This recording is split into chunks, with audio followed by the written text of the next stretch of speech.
ચાલો વિદ્યાર્થી મિત્રો, ઓનલાઈન એજ્યુકેશનની અંદર રાંધલ વિદ્યાલય આપનું હાર્દિક સ્વાગત કરે છે. આજે વિદ્યાર્થી મિત્રો વાત કરીએ તો આપણે ધોરણ 6 ગણિત વિષયની અંદર સંખ્યા અને રમતમાં 3.5 એમાં આપણે છઠ્ઠો પ્રશ્ન જોયા. અહીંયાથી આપણે આગળ તો છઠ્ઠા પ્રશ્નની અંદર છે 17 29 ના બધા જ અવિભાજ્ય અવયવ જણાવો અને તેને ઉતરતા ક્રમમાં ગોઠવો. હવે બે ક્રમિક આવેલા અવિભાજ્યોમાં કોઈ સંબંધ હોય તો પેલા 17 29 માં હવે આ બધા જ અવિભાજ્ય હોય જણાવવાનું. તો પેલા કેટલા વડે ભાગ આવે? તો 2 વડે હકાવી દો, નહીં આવે. 3 વડે નહીં આવે, 4 વડે નહીં આવે, 5 વડે નહીં આવે. બરાબર? તો 7 વડે ભાગ આવશે. તમે આ 17 29 ને 7 વડે ભાગી 7 × 14 બરાબર 7 × 7 કરી 1 રેડી 7 × 7 × 7 = 4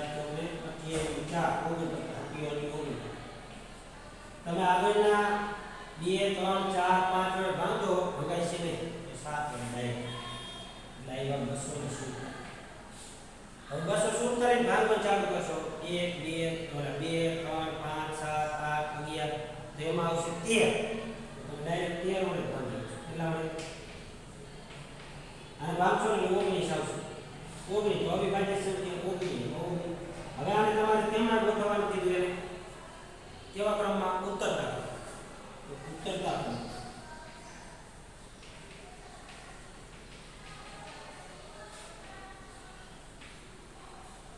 તેના કોણ આવશે ઉત્તરતા ક્રમમાં? ઉતરે ઉત્તરતા ક્રમમાં આપણે મોટી છે ને થોડી. હવે જોજો આ બેને વચ્ચે શું સંબંધ છે? તો એના વચ્ચે શું સંબંધ છે? તો કે આ અને ઉઠા વચ્ચે દરેક અવિભાજ્ય અવયવ કયો ને અવયવ વડે અવયવ વચ્ચે શું છે? તો કે 6 જેટલો તફાવત જોવા મળે. શું છે? 6 જેટલો તફાવત. દરેકમાં 6 જેટલો તફાવત જોઈએ છે.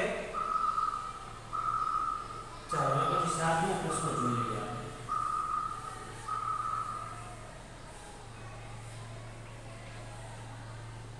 તો 3 ક્રમિક સંખ્યાઓ અવયવી હંમેશા 6 થી વિભાજ્ય હોય.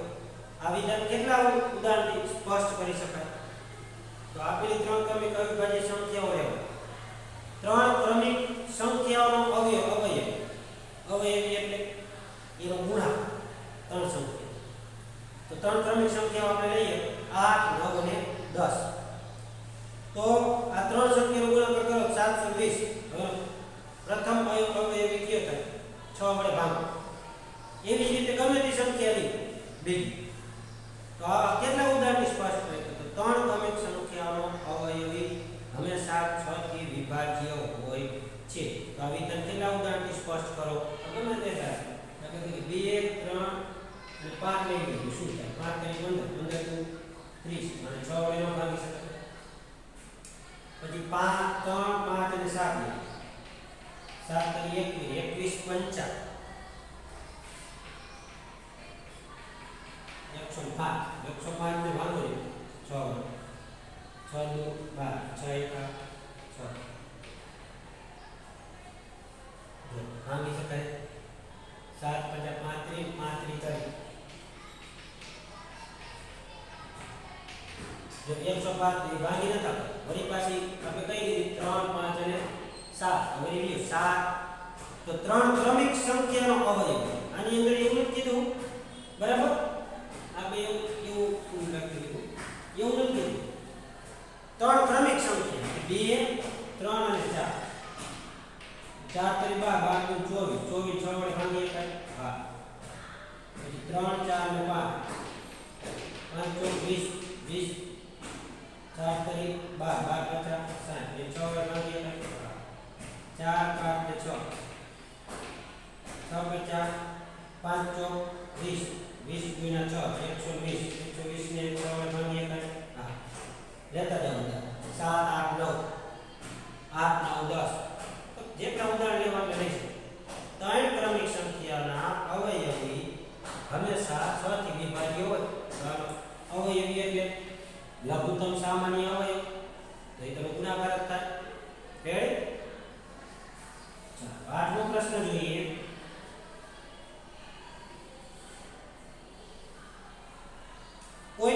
ક્રમિક વિષમ એકી, વિષમ એટલે એકી સંખ્યાઓનો સરવાળો 4 થી વિભાજ્ય કેટલા ઉદાહરણ દ્વારા સ્પષ્ટ કરી શકાય?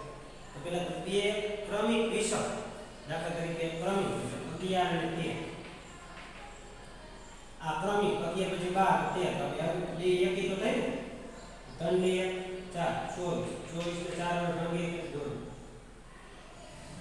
8 કરી 6 ચોક 24, 8 કરી 24, પણ 3 વડે ને 4 વડે હજી એક ઉદાહરણ 29 ને 1 9 ને 10 ને 1 5 ને 6 4 વડે ભાગી શકાય 15 ચોક 60. તો એવી ક્રમિક સંખ્યા લેવાની જે એકી હોય. તો આવા આગળ ઉદાહરણ તમે તમારી રીતે જાતે લખો, બરાબર હશે એટલે. ચાલો અને પછી 9મો પ્રશ્ન જોઈએ આપણે. નીચેમાંથી કઈ સંખ્યામાં અવિભાજ્ય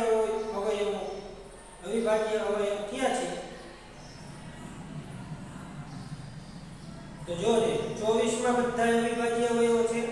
જો 24 2 3 ને 4 એમ લખ્યું એક 2 3 ને 4, તો એની અંદર કોણ નથી?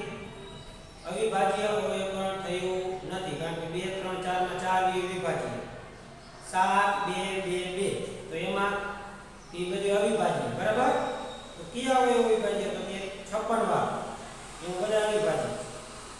પછી 70 વાળો તો એમાં બધા અવિભાજ્ય છે.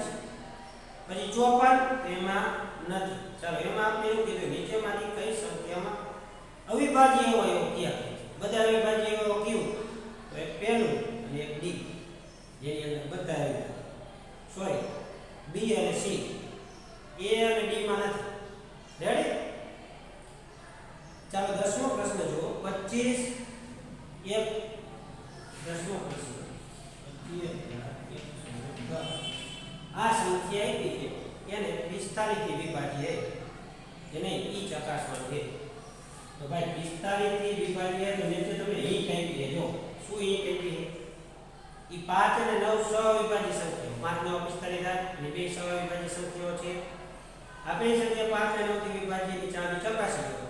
જો 5 ને 9 થી વિભાજ્ય હશે તો આપણે કહી શકશું આ વિભાજ્ય છે. તો 5 થી તો વિભાજ્ય છે, પાછળ 0 હોય એ તમને પીડીએફ દ્વારા આવે એમાં લખો. 9 થી સરવાળો કરી 8 6 6 7 8 ને 9 9 થી વિભાજ્ય છે. આ તો 45 થી વિભાજ્ય હોવાની, કારણ કે 5 અને 9 સહવિભાજ્ય સંખ્યાઓ હોય તો કોઈ સંખ્યા સહઅવિભાજ્ય સંખ્યાઓથી વિભાજ્ય હોય તો એના ગુણાકારથી પણ વિભાજ્ય હોય. તો 4 આપણે 45 ને શું કામ ભાગવા જોઈએ? 45 ના અવિભાજ્ય હોય 4 ને 9 50 45 સહઅવિભાજ્ય આપણે એ દેખી. તો આ બે ની ચાવી તમને ખબર હોય, જોઈએ ચકાસો ને તો કે 2 વડે વિભાજ્ય છે તો પછી 45 વડે વિભાજ્ય જો. સમજાય વિદ્યાર્થી મિત્રો? 11મો પ્રશ્ન છેલ્લો હોય આપણો. ચાલો સંખ્યા 18 એ 2 અને 3 બંનેથી વિભાજ્ય છે. ચાલો તમને ખબર છે 18 લીધું એટલે 2 અને 3 બે થી વિભાજ્ય કરીએ ભાઈ. બંને સંખ્યા વિભાજ્ય. હવે 2 અને 3 6 થી વિભાજ્ય. આ બે ગુણાકાર કરો 2 કરી 6 એનાથી વિભાજ્ય. આ સાચું. એ જ પ્રમાણે સંખ્યા 4 અને 6 બંને સંખ્યાથી વિભાજિત છે. તો શું આપણે કહી શકીએ કે તે સંખ્યા 4 અને 6 24 થી પણ વિભાજિત હશે? જો ન હોય તો તમારા શબ્દમાં કીધું. હું કહીશ ના. કેમ? તો કે 12 ને 4 વડે ભાગી શકાય અને 12 ને 6 વડે ભાગી. તો 12 ને 24 વડે નો ભાગી. આ ઉદાહરણ સમજાઈ ગયું? તમને એમ કીધું કે 2 અને 3 થી વિભાજ્ય છે અને ગુણાકાર વિભાજ્ય છે, તો આ 4 અને 6 થી વિભાજ્ય એટલે ગુણાકાર વિભાજ્ય ના નહીં. રેડી? ચલો પ્રશ્ન 12. હું 4 જુદા જુદા અવિભાજ્ય અવયવો વાળી સૌથી નાની સંખ્યા, જુદા જુદા અવિભાજ્ય સૌથી નાની પાસે. તો સૌથી નાની કઈ? તો કે સૌથી નાની પહેલા અવિભાજ્ય સંખ્યા જે અવયવ લાવે 2 3 5 7 આનો ગુણાકાર કરો 210 આવે. સૌથી નાની કેમ થાય? તો કે સૌથી નાના અવિભાજ્ય અવયવ પહેલા લઈએ એનો ગુણાકાર કરી સૌથી નાની અવિભાજ્ય સંખ્યા થાય.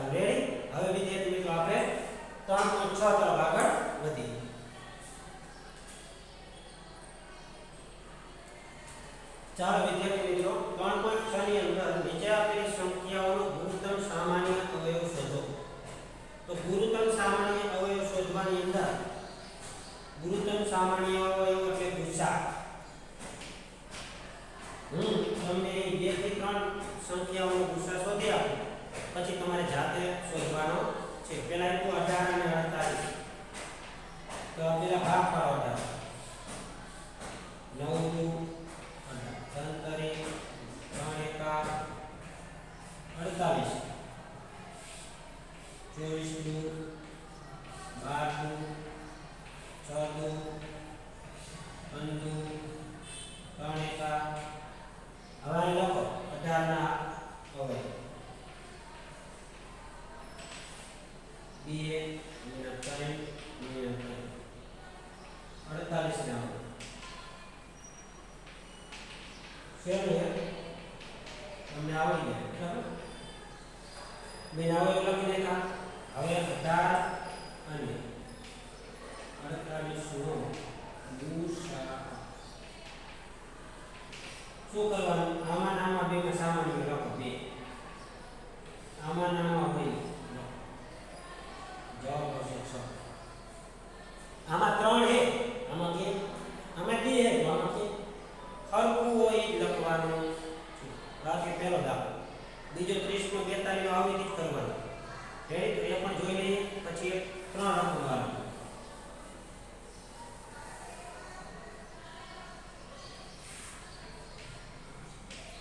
ત્રીસ અને 42. ચાલો 30 ને જોઈએ. 15 દુ 30, 5 તરી 5 એકા કેટલા ગયા તારે? 1 બીજું ગયા 7 તરી 7 એકા 7. હાલ ચાલો આમાંથી ગુસા શોધવાનો. 30 ના અવયવો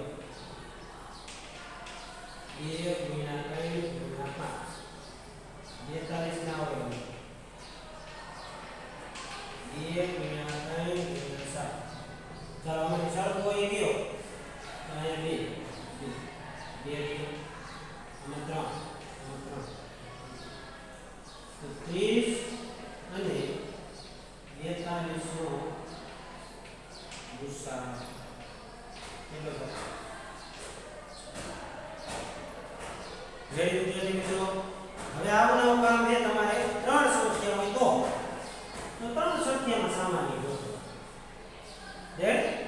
તો જોઈએ હવે 3 સંખ્યામાં સામાન્ય ગોતો.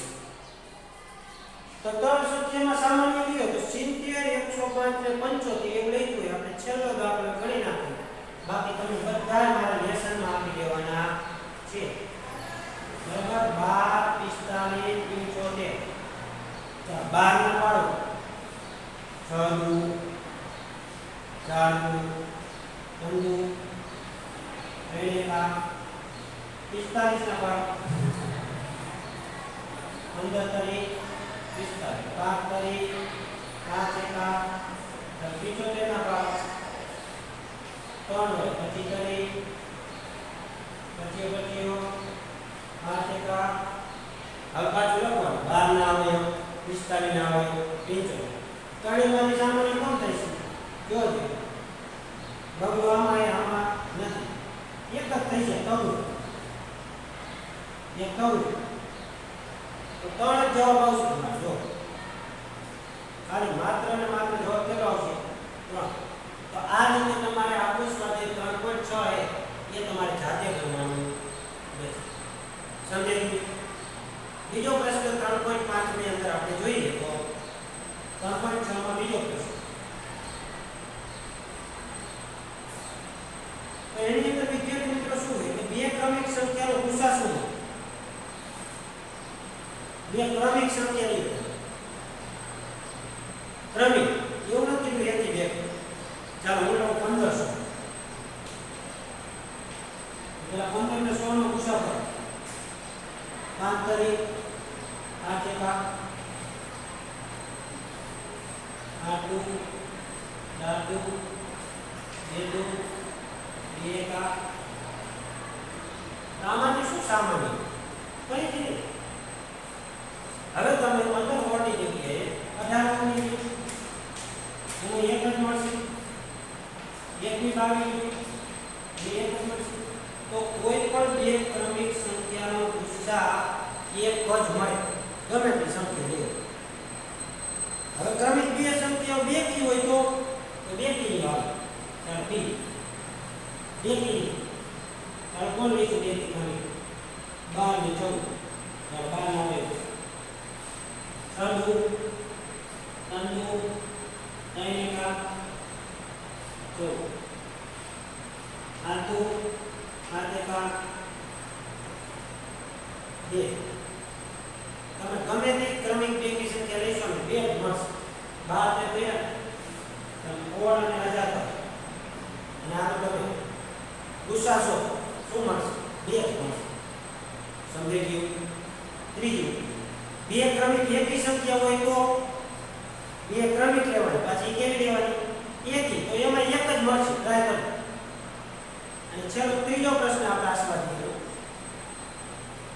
કે અવિભાજ્ય અવયવો દ્વારા બે સઅવિભાજ્ય સંખ્યાનો 4 અને 15 ને ગુસા આ પ્રમાણે શોધો કેવી રીતે શોધો એ જો 4 ના આપણે અવયવ પહેલા 2 ગુણ્યા 2 3 ના આવે 15 ના 3 50 કારણ કે આવા અવયવોમાં કોઈ અવિભાજ્ય સંખ્યા સામાન્ય આવે એમ એટલે 4 ના 15 નો ગુસા શૂન્ય છે શું જવાબ સાચો છે જો નથી તો સાચો ગુસા કયો તો વિદ્યાર્થી મિત્રો તમને ખબર આગળ તમે જોયા એમાં કે 15 અને તમને કહી શકીએ કે 4 આ બંનેના અવિભાજ્ય હોય તો બાળકને કાંઈ સામાન્ય ન હોય તો એનો ગુસા એક જ થાય શૂન્ય થાય ને કોઈનો ગુસા શૂન્ય હોય તો આયા તમારું સ્વાધ્યાય 3.6 પૂરું થાય રેડી ચાલો થેન્ક યુ